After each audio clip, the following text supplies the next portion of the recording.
Hello everyone. आज अपन कक्षा 7वीं के रुचिरा के प्रथम पाठ का अध्ययन करेंगे। प्रथम पाठ का नाम क्या है? प्रथम पाठ का नाम है सुभाषितानी। आज अपन सुभाषितानी का अध्ययन करेंगे। दोस्तों, ये सुभाषितानी का अर्थ क्या होता है? सबसे पहले अपन इस पाठ के मीन्स मतलब इसके अर्थ को समझेंगे। जैसे सु से होता है मधुर, भाषितानी यानी बोलना, मतलब मधुर बोलना, मधुर बोलना होता है। चलो पहले सबसे पहले अपन लोग शब्दार्थ देखेंगे। किसी भी चीज को पढ़ने से पहले उसकी कठिनाइयों को सोल्व कर लेते हैं तो आगे जाके अपन को परेशानी नहीं आएगी। इसलिए अपन सबसे पहले शब्दार्थ देखेंगे। क्या देखेंगे? शब्दार्थ। सबसे पहले क्या है शब्दार्थ में? पृथ्व्याम। पृथ्व्याम यानी धरती पर। अगर आप इंग्लिश में पढ़ना चाहो तो ऑन द अर्थ। सुभाषितम यानी सुंदर वचन। Good saying. मूढ़े। मूढ़े यानी मूर्खों के द्वारा। By fools. पाषाण खंडेशु। पत्थरों के टुकड़ों में। पत्थरों के टुकड़ों में। In stone space. रत्न संज्ञा। रत्न संज्ञा यानी रत्न का नाम। नेम ऑफ विधीयते। विधीयते यानी किया जाता है या समझा जाता है। दोनों में से कुछ भी मान सकते हो आप लोग। धार्यते धारण किया जाता है। तपते यानी जलता है। वाति बहता है। वाति यानी बहता है। फिर आया वायुश्च। क्या है? वायुश्च। अब इसका आप अपन संधिविच्छेद करेंगे तो क्या होगा? वायु प्लस चह। वायु प्लस चह। वायु प्लस चह। वायु पे यहाँ विसर्ग है इसलिए यहाँ पे विसर्ग संधि का प्रयोग होगा और श का आगम होगा। वायुश्च यानी पवन भी, एयर। प्रतिष्ठितम स्थित है। तपसी तपस्या में। शौर्य बल में। नए यानी नए नीति में।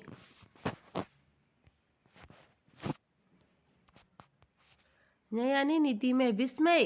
विस्मय आश्चर्य। बहुरत्ना अनेक रत्नों वाली। वसुंधरा यानी पृथ्वी। सदबी रेव। अब इसका संधि विच्छेद करके देखेंगे क्योंकि ये थोड़ा बड़ा वर्ड है ना, तो पहले इसका क्या हो रहेगा? सदबी प्लस एव। सदबी एव। अब मैंने आपको वहां पे बताया था अभी कि अगर विसर्ग बीच में आ जाए तो वहां पे क्या? विसर्ग संधि होगी। तो यहाँ भी विसर्ग की जगह र का आगम होगा तो क्या होगा? सदबी रेव। सज्जनों के साथ बैठ। साथ ही सहा शीत। अब इसका भी अपन टुकड़ा करके देंगे तो क्या होएगा? सह प्लस आशीत। साथ में बैठना चाहिए। कुर्वीत करना चाहिए। सद्बी विवादम। सज्जनों के साथ झगड़ा। सद्बी विवादम। सद्बी विवार वादम मतलब सद्बी। इसमें भी वही विसर्ग संधि का प्रयोग हो रहा है यहाँ पे। अब अपन पाठ स्टार्ट करेंगे। ओके, तो सबसे पहले ये क्या है? सुभाषितानी। तो इसमें अपन को क्या?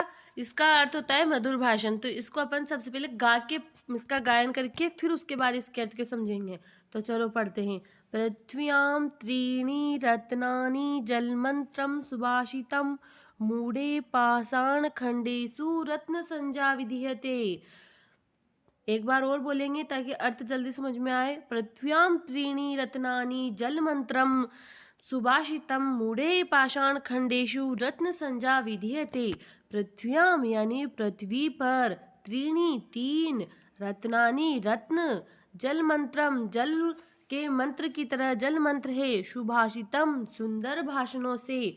मूढ़े यानी मूर्ख लोग। पाषाण खंडेषु पाषाण मतलब पत्थर। पत्थरों के टुकड़ों को ही रत्न संज्ञा रत्नों की संज्ञा देते हैं या रत्न समझते हैं। विधेयते कहते हैं। इसका संक्षिप्त में अर्थ होगा, पृथ्वी पर तो तीन ही रत्न जल मंत्र सुभाषित है। सुंदर तीन ही रत्न हैं जो कि जल मंत्र और सुंदर भाषण है, परंतु मूर्ख लोग तो पाषाण पत्थरों के टुकड़ों को ही रत्न संज्ञा रत्न समझकर उन्हें बताते हैं। उनकी विधेयता मतलब उनको रत्न समझकर उनकी विद्वता करते हैं। अब दूसरा अपन ने सुभाषितानी का दूसरा श्लोक। अब इसमें भी वही मैंने पहले इसको अपन गा के अध्ययन करेंगे। सत्यं धार्यते पृथ्वी। सत्यं धार्यते पृथ्वी। सत्यं तप्ते रविः। सत्येन वाति वायुश्च सर्वे सत्ये प्रतिष्ठितम्। एक बार और। सत्यं धार्यते पृथ्वी, सत्यं तप्ते रवि, सत्येन भाति वायुश्च, सर्वे सत्ये प्रतिष्ठितम्।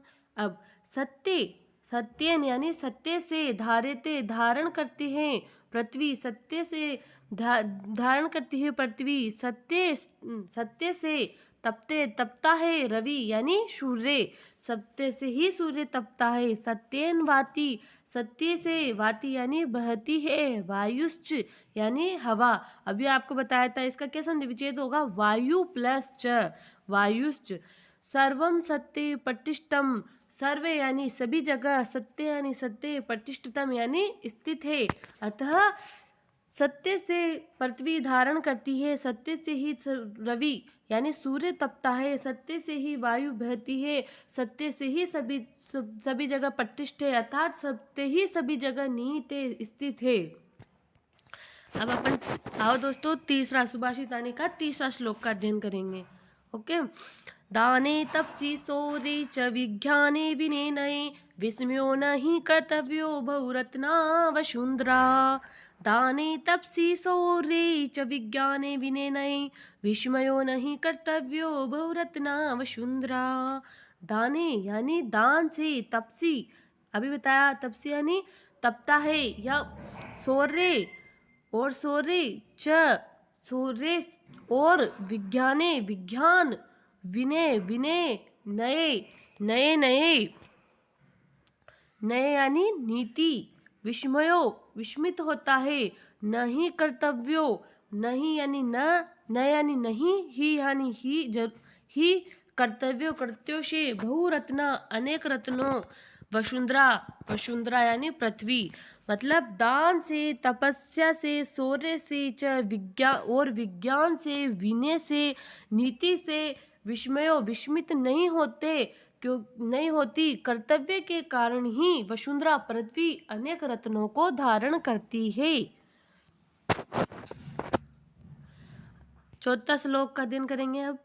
सद्भिरेव सहाशीत, सद्भिः कुर्वीत संगितम्, सद्भिः विवादं मैत्री च नाशिद्, किंचिदाचरेत्। सद्भिरेव सहाशीत, सद्भिः कुर्वीत संगितम्, सद्भिः विवादं मैत्री च नाशिद्भिः किंचाद आचरेत। अब देखो, जैसे अगर बड़े अक्षर को संस्कृत में पढ़ने में परेशानी हो तो उसको अपन दो टुकड़ों में करके भी पढ़ सकते हैं। जैसे ये इतना बड़ा है किंचिदा चरेत, तो इसको अपन पढ़ेंगे किंचिद आचरेत। चलो इसका अर्थ समझते हैं। सद्भी रेव, अभी इसका संधि विच्छेद क्या होगा, सद्भी धन एव, यहाँ भी विसर्ग संधि का ही प्रयोग होगा। सद्भी रेव, सद्भिरेव सहाशीत, सद्भिः कुर्वीत संगितम्, सद्भिः विवादं मैत्री च न सद्भिः किंचिद आचरेत।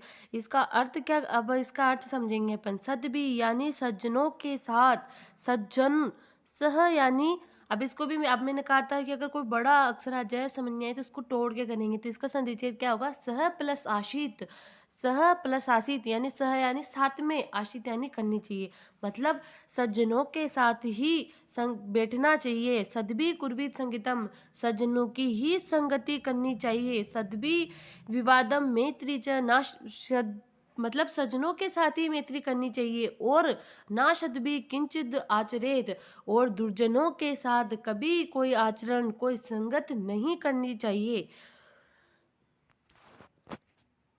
धन धान्येषु प्रयोगे, धन धान्येषु प्रयोगे, विद्यायाः संग्रहेषु च, आहारे व्यवहारे च त्यक्त लज्जः सुखी भवेत्। धन धान्येषु प्रयोगे, धन धान्य के प्रयोग से, विद्याया विद्या के संग्रह से, और आहारे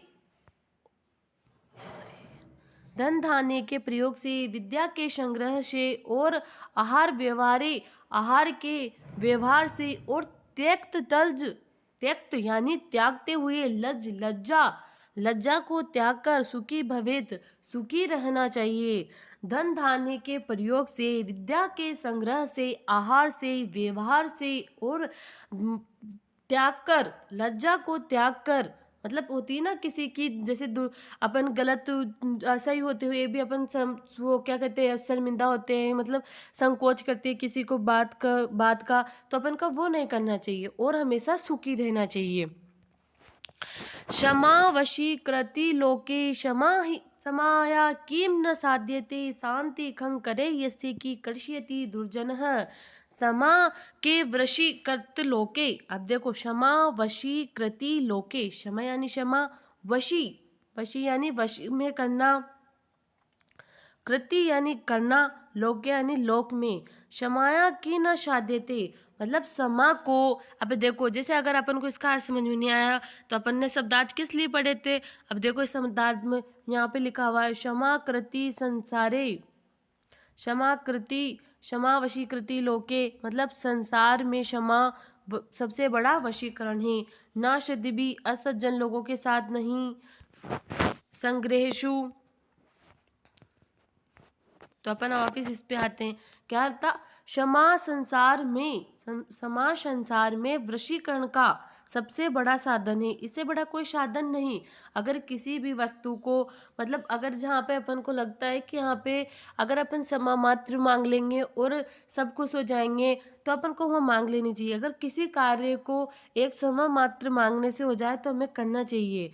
शांति खग करे यश्य, ये सब हमें शांति के लिए करने चाहिए, परंतु हमें दुर्जनों के साथ किंग कर्ष्यति दुर्जन, दुर्जनों के साथ हमें न तो क्षमा मांगनी चाहिए न उनकी संगति करनी चाहिए, क्योंकि दुर्जनों की संगति अच्छी नहीं होती। वो जब आगे जाके भी दुष्कर होती है और अभी भी वर्तमान में भी दुष्कर ही होती है, क्योंकि वो लोग कभी भी आपका हित नहीं साध सकते। दोस्तों, आगे के इस पार्ट के क्वेश्चन आंसर आपको अगली वीडियो में मिल जाएंगे।